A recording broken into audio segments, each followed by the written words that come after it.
History is going to remember the year 2020 for a lot of different reasons, many of which we'd rather just forget. But despite all the challenges, League of Legends has given us another big year of beginnings, endings, and growth towards a more exciting future. Let's take a look at some of the most significant numbers that tell the story of the last 12 months in LoL Esports. Let's start with 0. That's the number of North American teams that made it to the knockout stage of the World Championships in 2020. Again. Let's move on. 1. Cancelled MidSeason Invitational. There were plenty of great stories being told in-game in 2020, but off the rift, League of Legends Esports was rocked by the emergence of COVID-19, like the rest of the world. Unfortunately, it wasn't possible to find a way to run the MidSeason Invitational in May since the world was still coming to grips with a pandemic, so MSI was cancelled. The cancellation left a hole in the year, but hopefully MSI will be back in 2021. 3. Legendary player retirements. When Bjergsen announced his retirement on October 24th, it was league-altering. But when Doublelift followed it up with his own retirement 32 days later, it was truly the end of an era. But arguably, neither of them was the biggest retirement of the year. Back in June, Chinese megastar Uzi officially retired after sitting out the spring split to take care of his body. It was an unfortunately quiet end to the career of one of the all-time great players in the history of League of Legends. Uzi's legacy is secure, and League of Legends Esports is far richer because of his contributions, and those of Doublelift and Bjergsen as well. 6. South Korean World Championship victories. Korea has reclaimed its place on top of the League of Legends world after ceding the throne to China for 2 years.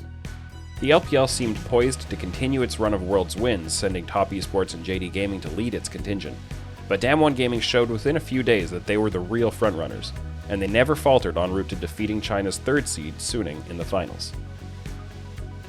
17. Teams in the LoL Pro League.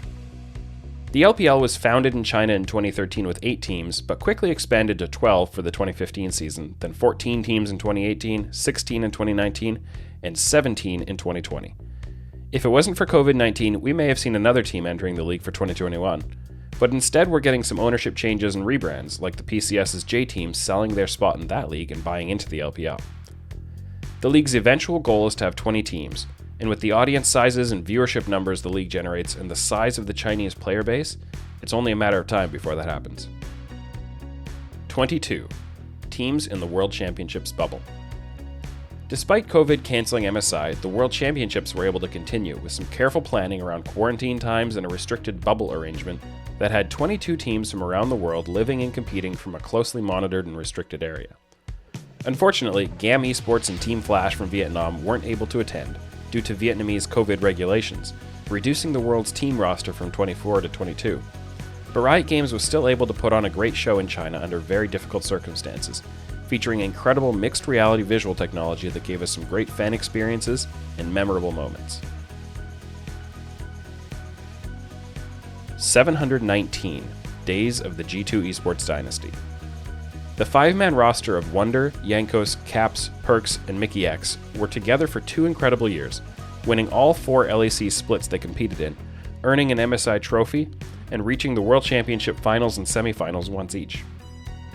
Now Perks has left Europe to join Cloud9 in North America, and G2 has coaxed Reckless away from Fnatic to replace him. The greater G2 dynasty seems poised to continue, but it won't be quite the same without the superstar leader who had been the soul of G2 for almost 6 years. $3 million US annually for Sword Art's salary. Since TSM lost both Bjergsen and Doublelift to retirement, it's only natural that they'd want to make a big splash to kickstart the next phase of their North American legacy and keep the fans interested. What better way than spending a reported $6 million over 2 years to sign 2020 World finalist support Sword Art?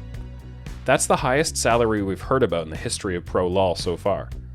Sword Art has been building up quite a legacy of his own in the LMS and LPL over the past several years, and TSM is literally banking on him to pay back their investment by winning a game or two in an international tournament.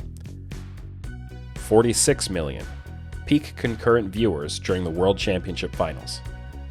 The global League of Legends audience continues to grow, and to go with that massive peak viewership number, Riot reported that the World Finals broke a record with an average minute audience of 23 million, meaning that's the average number of people that were watching Damwon take on Suning at any given moment during the broadcast. That's a huge win for LoL Esports, especially in a year like 2020. Worlds is returning to China in 2021 to play the games in large arenas across multiple cities like originally intended. If all goes well, hopefully we'll see those viewership numbers continue to rise a year from now. There's one more number I want to leave you with, and that's 17, which is the number of Run It episodes we produced in 2020. Thanks so much for watching and commenting and sharing them. We really enjoy making the videos, and we can't wait to bring you a lot more in 2021. Happy New Year.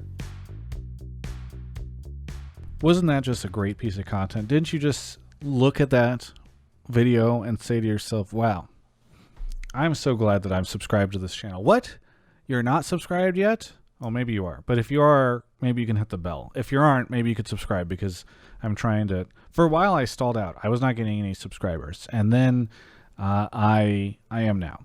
And that feels great, because I got to go talk to Alienware about 2021 and hope that they renew. And the more subscribers I have, I feel like the more likely they're going to be down to do that.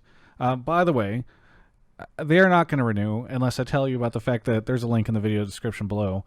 Alienware.com/Travis. Click that link and then use Travis 10 off Q4 to find a great Alienware product. They make some cool stuff. I really appreciate everything they've given us. I'm actually using a 3090 right now in this computer, because the new PC that they got me. I'm going to be streaming Cyberpunk with it. I'm excited. Oh, yeah. Thanks for watching.